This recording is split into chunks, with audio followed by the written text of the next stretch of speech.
Assalamualaikum warahmatullahi wabarakatuh. Di video kali ini, kami dari kelompok 1 akan membahas materi mata kuliah statistika, yaitu tentang konsep statistika dan sumber-sumber data menurut perolehannya. Sebelum masuk pada pembahasan materi, izinkan saya memperkenalkan anggota kelompok 1, yaitu saya sendiri, Anita Rahmalia dengan NIM 215221123. Yang kedua ada Nazil Bunaya dengan NIM 215221136.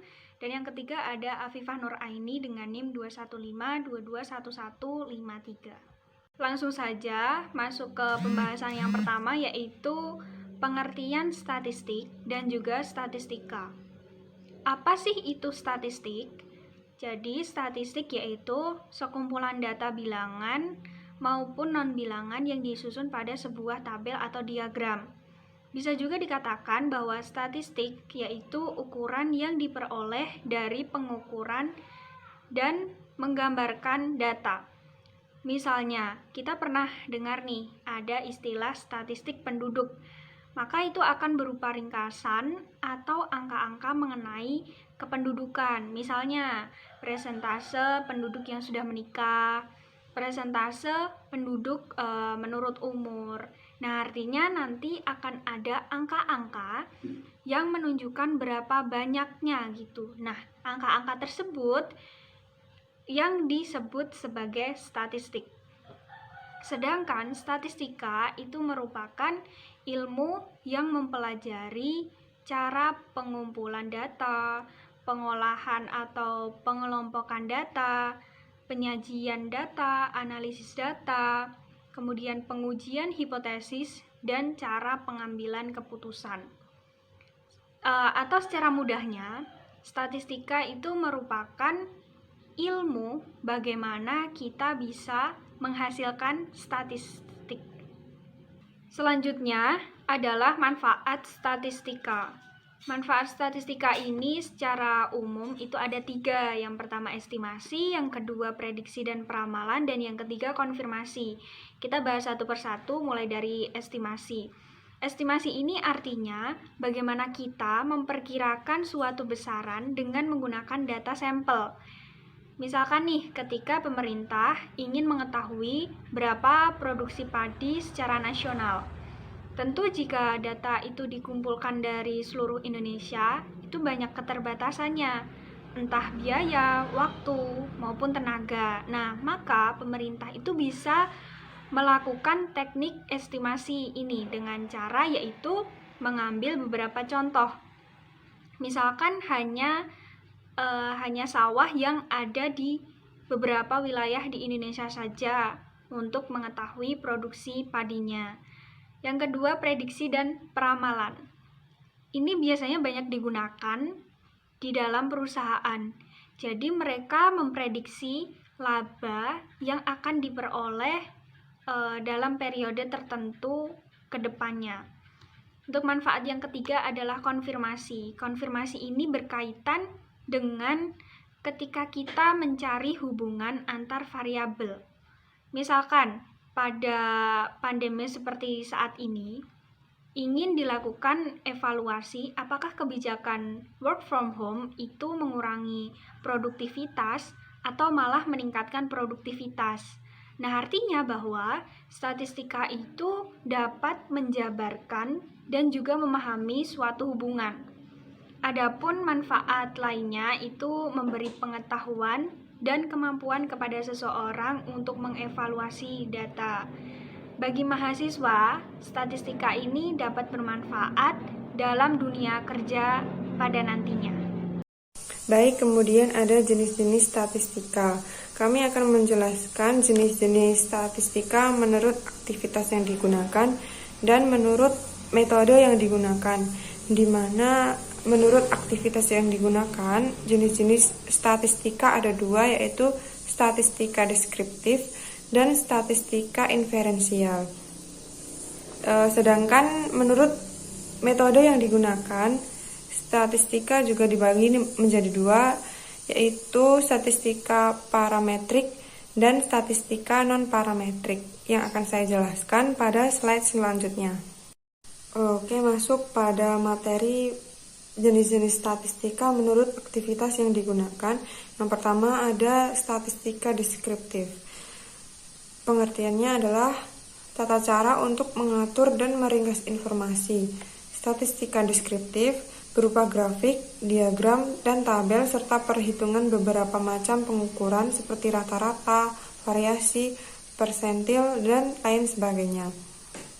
Dan ada definisi lain yaitu membahas cara-cara pengumpulan data, penyederhanaan angka-angka dari pengamatan, pengukuran, pemusatan, dan penyebaran untuk memperoleh informasi yang lebih menarik.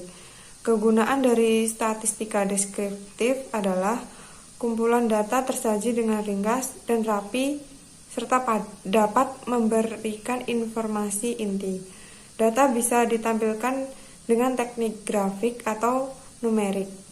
Dapat mengukur dan dua karakteristik dari setiap respondennya dan meneliti hubungan keduanya. Yang terakhir, kegunaannya adalah berperan penting dalam persiapan analisa data. Contoh dari statistika deskriptif yaitu salah satu dampak dari belum membaiknya sektor real adalah tingginya tingkat pengangguran di Indonesia.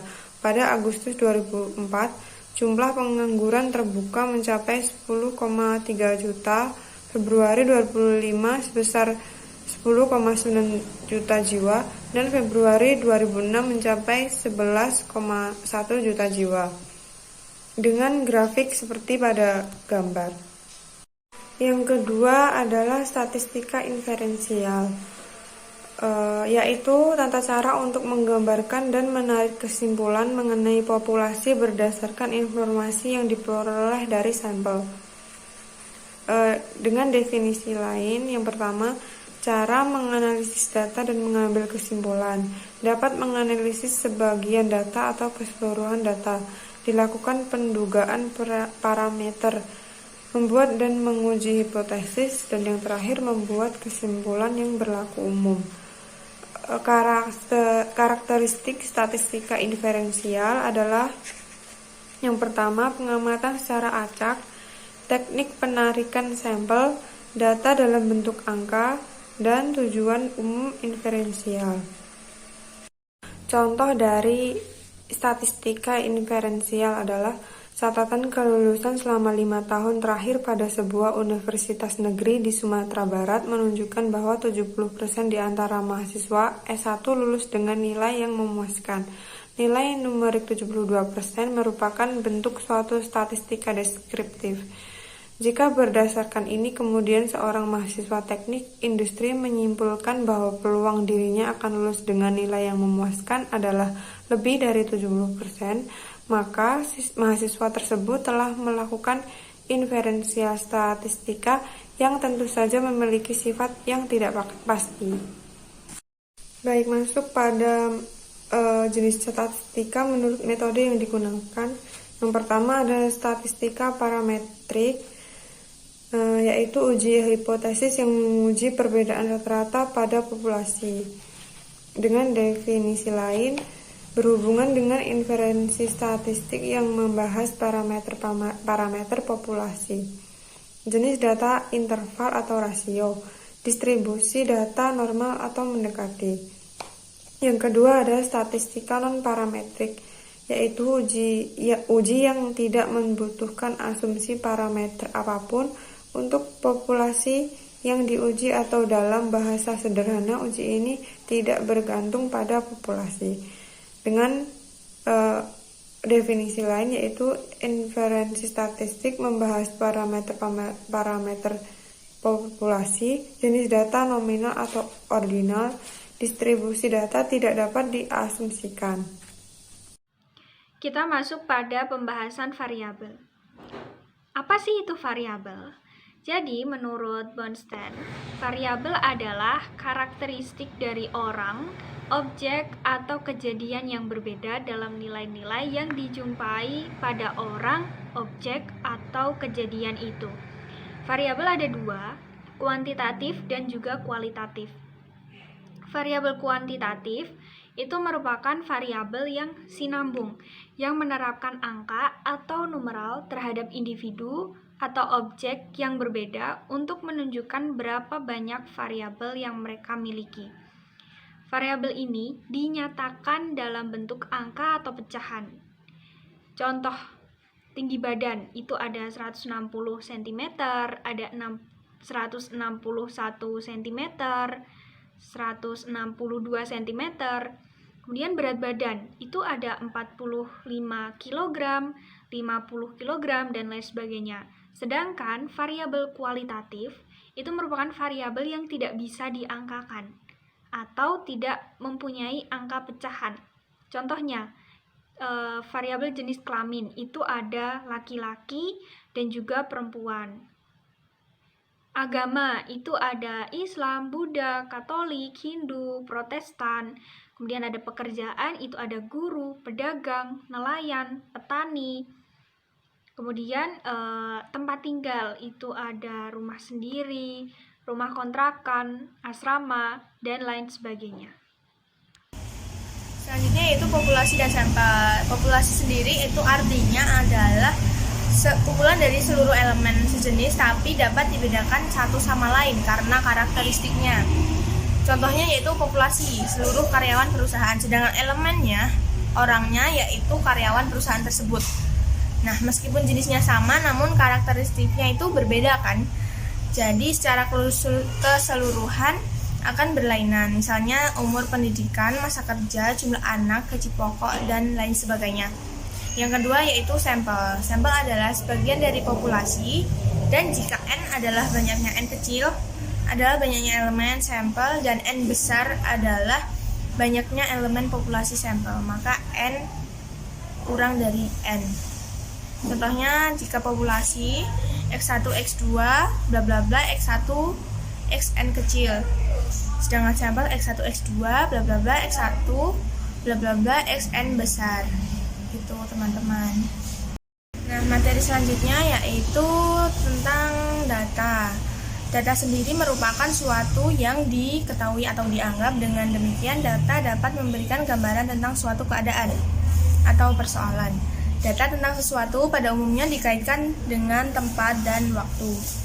Contohnya yaitu harga beras yang bermutu sedang di Pasar Senen, Jakarta pada tanggal 2 Januari 2014 adalah harga Rp8.500 per kilonya. Nah, dari hal tersebut dapat diketahui bahwa datanya itu adalah beras yang bermutu sedang. Sedangkan tempatnya yaitu Pasar Senen, Jakarta, waktunya tanggal 2 Januari 2014, dan sesuatu yang dianggap juga merupakan data, walaupun data seperti itu belum tentu benar, sebab hasilnya masih merupakan suatu hipotesis yang perlu diuji terlebih dahulu, anggapan atau asumsi yang dipergunakan sebagai dasar pembuatan keputusan. Selanjutnya yaitu macam-macam data. Yang pertama yaitu data menurut sumbernya. Yang pertama yaitu data internal. Data internal adalah data yang bersumber dari keadaan atau kegiatan suatu organisasi atau kelompok, misalnya data penjualan dan data produksi suatu perusahaan. Yang kedua yaitu data eksternal. Data eksternal adalah data yang bersumber dari luar organisasi atau kelompok. Misalnya, suatu perusahaan mencari data mengenai daya beli konsumen dari kantor Badan Pusat Statistik setempatnya. Yang kedua yaitu data menurut cara memperolehnya. Yang pertama, data primer. Data primer adalah data yang dikumpulkan dan diolah sendiri oleh suatu organisasi atau perorangan langsung dari objeknya. Misalnya, suatu perusahaan ingin mengetahui konsumsi suatu rata-rata penduduk di suatu daerah. Nah, maka dari itu dengan cara melakukan wawancara langsung kepada penduduk setempat atau masyarakat setempat. Yang kedua yaitu adalah data sekunder. Data sekunder adalah data yang diperoleh dalam bentuk jadi dan telah diolah-olah oleh pihak lain, yang biasanya dalam bentuk publikasi seperti BPS, LIPI, KPU, dan BI, dan sebagainya. Selanjutnya yaitu data menurut sifatnya, terbagi menjadi dua. Yang pertama data kualitatif dan kuantitatif. Yang kita bahas pertama dulu data kualitatif. Data kualitatif adalah data yang tidak berbentuk angka. Misalnya produksi daging sapi meningkat, harga daging ayam mahal, dan sebagainya. Sedangkan data kuantitatif adalah dinyatakan dalam bentuk angka, jadi bisa dihitung. Misalnya produksi pada meningkat 100%, harga daging sapi per kilogram rata-rata adalah Rp15.000 dan sebagainya. Dan ada contoh lain. Selanjutnya contoh dari data-data tersebut. Yang pertama contoh data kualitatif yang tidak dapat ditentukan dengan angka tadi ya. Jadi contohnya para ilmuwan mengalami kesulitan membuka bisnis karena mereka tidak memiliki modal. Kalimat tersebut dapat digunakan sebagai contoh data kualitatif. Jika kita melihat kalimatnya, kita tahu siapa yang memiliki kesulitan dan kesulitan apa dan mengapa. Yang kedua yaitu contoh dari data kuantitatif yang dapat dihitung menggunakan angka. Contohnya yaitu seorang sarjana mengalami kesulitan membuka bisnis dikarenakan dia membutuhkan modal 1 miliar dolar.